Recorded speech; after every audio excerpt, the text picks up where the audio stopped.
బాలకోటయ్య గారు నమస్తే సార్. నమస్తే శ్రీకాంత్ గారు. బాలకోటయ్య గారు, మన ఉమ్, రాజకీయాలు చాలా విచిత్రంగా ఉంటాయి సార్. అలాగే ప్రజల ఉమ్, ఎమోషన్ కూడా చాలా విచిత్రంగా ఉంటుంది. ఉమ్, మనం చంద్రబాబు నాయుడు గారిని అరెస్ట్ చేసినప్పుడు చూసాం. అరెస్ట్ చేసినప్పుడు ఉమ్, చాలా మంది డెఫినెట్ గా బాధపడ్డారు. అలాగే న్యూట్రల్ గా ఉన్న జనాలు కూడా ఈ పెద్ద ఆయన్ని ఇంత కష్టాలు పాలు చేయకూడదు, ఇలాంటి వాళ్ళని అరెస్ట్ చేయకూడదు అని చెప్పి చాలా మంది కూడా బయటకు వచ్చారు. సో చంద్రబాబు నాయుడు గారి అరెస్టు జగన్మోహన్ రెడ్డికి ఒక శాపంలా మారింది.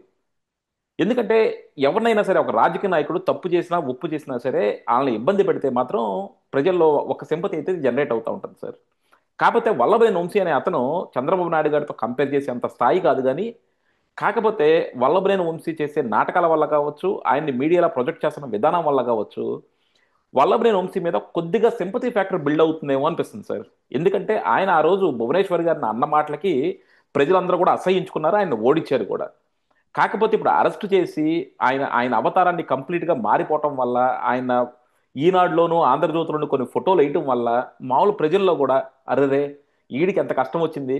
కొంతమంది ఈడికి ఇలాగే జరగాలి, ఈయనకి ఇలాగే జరగాలి అనుకునే వాళ్ళు ఉన్నారు. కొంతమంది అర్రే పాపం చాలా బాధేస్తుంది, మనిషి చాలా పాడైపోయాడే, ఆరోగ్యం అంతా చెడిపోయినట్టుంది, సరే తప్పు ఏదో చేశాడు ఇప్పటికన్నా వదిలేస్తే బాగుండు అన్నట్టు కూడా అనుకుంటా ఉన్నారు. సో మీరు ఎలా చూస్తారు సార్ ఈ విషయాన్ని మొత్తం అన్ని? శ్రీకాంత్ గారు నమస్తే. నమస్తే సార్. మీరు పూలదండలో దారం లాగా అసలైన పాయింట్ ని క్యాచ్ చేసినట్టున్నారు. మ్మ్. ఏ ఏ పాయింట్ సార్?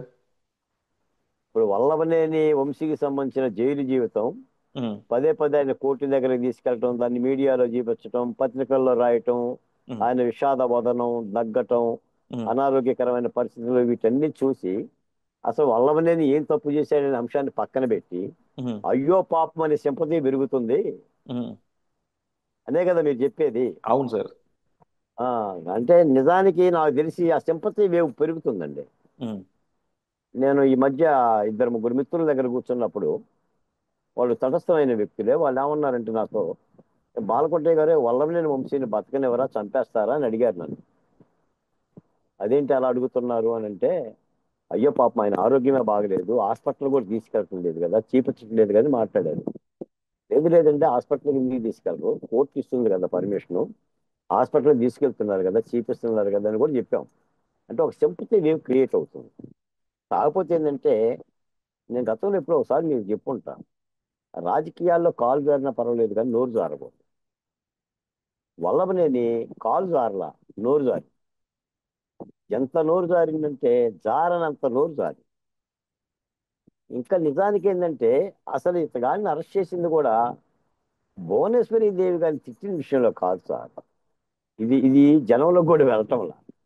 అందరూ ఏమనుకుంటున్నారంటే చంద్రబాబు నాయుడు గారి భార్యను తిట్టారు, లోకేష్ గారి తల్లి గారిని తిట్టారు కాబట్టి పగబట్టాడు, పంతం పట్టాడు, వేధిస్తున్నాడు అని అంటున్నారు. కానీ వల్లభనేని వంశీని అరెస్ట్ చేసింది ఒక దళితుడైన సత్యవర్ధన్ కిడ్నాప్ కేసులోనండి. సెక్షన్ ఎస్సీ అట్రాసిటీ కేసు అండి ఆయన మీద నమోదు చేసింది.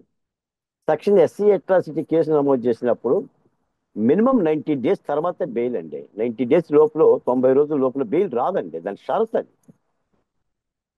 దానికి తోడు ఏంటంటే ఆ మంగళగిరి పార్టీ కార్యాలయం మీద దాడి చేయటం, లేదంటే గన్నవరంలో కొన్ని ఆ భూపట్టాల కేసులో ఫిర్యాదులో ఇవన్నీ కూడా రావడంతో ఇది విపరీతంగా ఆయనకి బెయిల్ అనే అంశం కాలాతీతం అయ్యింది. నాకు తెలిసి ఏంటంటేనంటే, నేనేది వల్లభనేని వంశీ గారి మీద ప్రభుత్వం కక్షపూర్తిగా ఇవన్నీ చేస్తుందని అయితే నేనైతే అనుకోవడం లేదండి. చట్టపరంగానే చేస్తుంది. మీకు ఇంకో మాట కూడా చెప్తా.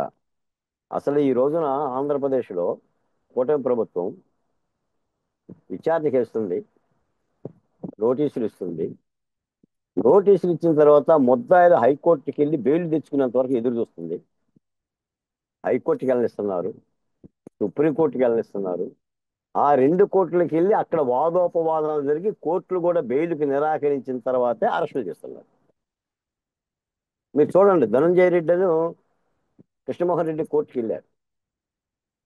తర్వాత కాదంబరి కేసులో కూడా ఇద్దరు పోలీస్ ఆఫీసర్లు కోర్టుకి వెళ్ళారు. కాకపోతే పిఎస్ఆర్ ఆంజనేయులు గారు వెళ్ళాలా, నేను వెళ్ళననే చెప్పాడు ఆయన. దేవినేని అవినాష్ వెళ్ళాడు, జోగి రమేష్ గారు వెళ్ళారు, పెన్నెల్లి రామకృష్ణారెడ్డి వెళ్ళాడు, కొడాలి నాని వెళ్ళాడు. ఇట్లా అందరూ వెళ్తూనే ఉన్నారు. అంతే తప్ప కక్షపూర్తంగా కనుక చేసే లెక్కైతే మరి జగన్మోహన్ రెడ్డి గారి పరిపాలన లాగా గోడ దూకో లేదా కారుల్లో దిప్పో లేదా రఘురామకృష్ణరాజు గారిని కనుక ఎట్టయితే ఎత్తుకొచ్చారో పుట్టినరోజు సందర్భంగా అలా ఎత్తుకు రావాలి. కానీ ఆ విధమైన పద్ధతి అయితే చేయట్లేదు. కానీ ఈ విషయం కూడా తెలుగుదేశం పార్టీ అధికార ప్రతినిధులు చెప్పలేకపోతున్నారు. అందరికీ ఆప్షన్లు ఇస్తున్నారండి. మనం కూడా, నేను గతంలో కూడా మీతోనే అన్నా, అసలు కోర్టుకు వెళ్ళే విధంగా మీరు ఎందుకు ఈ ముద్దాయిల పట్ల మీరు సింపతి చూపిస్తున్నారు, ఉదారభావంతో ఎందుకు వ్యవహరిస్తున్నారు, నేను నాలంటూ చాలా మంది కూడా అడిగారు. కానీ కూటమి ప్రభుత్వం ఏంటంటే వాళ్ళ చట్టపరమైన వాళ్ళకుండా అన్ని యాంగిల్స్కి అవకాశం ఇచ్చే ఆ చర్యలు తీసుకుంటుంది. అందుకని వల్లభనేని వంశీ రేపో మాపో బెయిల్ రాకుండా ఉండదు. మీరు అన్నట్టుగా ప్రతి అంశాన్ని కూడా డాక్టర్లు చూపిస్తున్నారు. భార్య అందుబాటులోనే ఉంటుంది. ఎప్పుడు ఇద్దరు లాయర్లు కూడా పక్కనే ఉంటుంటారు. కోర్టు ప్రొసీజర్ కూడా నడుస్తుంది. కాకపోతే 1-2 పీటీ వారెంట్లు వేయటం మూలాన పోలీసులు బెయిల్ విషయం అనేది ఆలస్యం అవుతుందని నేను అనుకుంటున్నాను. ఆయన తప్పు చేశాడా, ఒప్పు చేశాడంటే నేనైతే తప్పు చేశాడని అనుకుంటాను. ఎందుకంటే మా దళితులే కిడ్నాప్ చేశారు. ఆయనే పరిశుద్ధాత్మేం కాదు. మొన్న చూశాం కదా సార్, వైసీపీ పరిపాలనలో వల్లభనేని వంశీ ఒక చోటా గ్యాంగ్ లాగానే వ్యవహరించేవాడు కదా. వీళ్ళిద్దరు కూడా వల్లభనేని వంశీ వాళ్ళను కొడాలి నాని అసలు మామూలుగా లేదండి అది వాళ్ళ వాతావరణం. వాళ్ళు తెలుగుదేశం పార్టీ మీద కానీ ముఖ్యంగా చంద్రబాబు నాయుడు గారి మీద వాళ్ళు మాట్లాడిన మాటలు మామూలుగా అన్నం తినేవాడు మాట్లాడు, తల్లికి పుట్టినోళ్ళు మాట్లాడరు, నోటికి వచ్చినట్టు మాట్లాడేది సార్. కాబట్టి ఆయనకేం వాళ్ళకేం వాళ్ళ పట్ల సింపతి వస్తుంది ప్రజల్లో అనేది నేనైతే అనుకోవటంలా. తప్పు చేశారు కాబట్టి ఆ తప్పుకు సంబంధించిన చట్టపరమైన చర్యలే తీసుకుంటున్నారని నేను భావిస్తున్నా. చూద్దాం సార్. కాకపోతే ఏంటంటే వైఎస్ఆర్సీపీ వాళ్ళ కుటిల రాజకీయాలు కూడా మనకు తెలుసు. వైఎస్ఆర్సీపీ వాళ్ళు సింపతి కోసం దేన్నైనా వాడుకుంటారు. ఎందుకంటే వాళ్ళ పార్టీ పుట్టింది కానీ, వాళ్ళ పార్టీ పెరిగింది కానీ, వాళ్ళ పార్టీ బలపడింది కానీ కూడా సింపతి రాజకీయాల మీదే. నాకు ఒక అనుమానం, ఒక భయం ఏంటంటే వల్లభనేని వంశీని వీళ్ళు ఏమన్నా చేస్తారేమో, కొంతమంది ఏమన్నా చేస్తారేమో, ఎందుకంటే దాన్ని ఒక రాజకీయంగా వాడుకుంటారేమో అన్న భయం కూడా ఉంది సార్. అసలు వల్లభనేని అంటే వంశీ అంటే వైసీపీ నాయకులే జైల్లోకి వెళ్ళిపోయి మన అది గనక మన మధ్యల సరు సూర్యకేసులో కనుక ఆడు ముద్దుసీని పంపించినట్టు ముద్దుసీని పంపించి ఇప్పుడు మొద్దు ఏదో మొద్దు ఒక ఉమ్, మొద్దు సీను గురించి తెలిసిందే కదా సార్. మొద్దు సీను ఏమన్నారు? ఆ, ఎవడో జైల్లో ఉన్న ఒక ఒక పిచ్చోడు ఒక చంపేశాడు అన్నారు. ఒక ఒక ఒకవేళ అలాంటిది కనుక జరిగితే ఆ నింద కూటమి మీద పడుతుంది. ఎగ్జాక్ట్లీ, అందుకే వంశీ గారిని కాపాడాల్సిన బాధ్యత ఈ రోజు ప్రభుత్వానికే ఉందేమో. ఇప్పుడు వైఎస్ వివేకానంద రెడ్డిదే వీళ్ళు దుడుచుకోలేకపోయారు. నేను అదే. చేయలేదని చెప్పుకోవడానికి 5 ఏళ్ళు పట్టింది. అవును. 5 ఏళ్ళు పట్టిందండి. మరి ప్రభుత్వం ఉండి వాళ్ళ పోలీస్ అధికారులు ఉండి ఉమ్, నింద భరాయించాల్సి వచ్చింది తెలుగుదేశం పార్టీ. అదే. కోడికత్తి సంఘటన కూడా అలాగనే. ఉమ్, మరి రేపో మాపో వంశీకి ఏదైనా కనుక ఇబ్బందికరమైన వాతావరణం ఏదైనా జరిగితే దాన్ని తీసుకెళ్లిపోయి కూటమి ప్రభుత్వం మీద, లోకేష్ గారి మీద, బాబు గారి మీద రుద్దుతారు. మరి దాని పట్ల కూడా అప్రమత్తంగానే ఉండాలి. మరి అంటే ఏదైనా జరగొచ్చండి రాజకీయాల కోసం. ఎందుకంటే అంటే దిక్కుమాలిన రాజకీయాలు అయిపోయినాయి ఆంధ్రప్రదేశ్ లో. ఉమ్, ఇది జరగదు అంటానికి ఏం లేదు కదా శ్రీకాంత్ గారు. అంతే.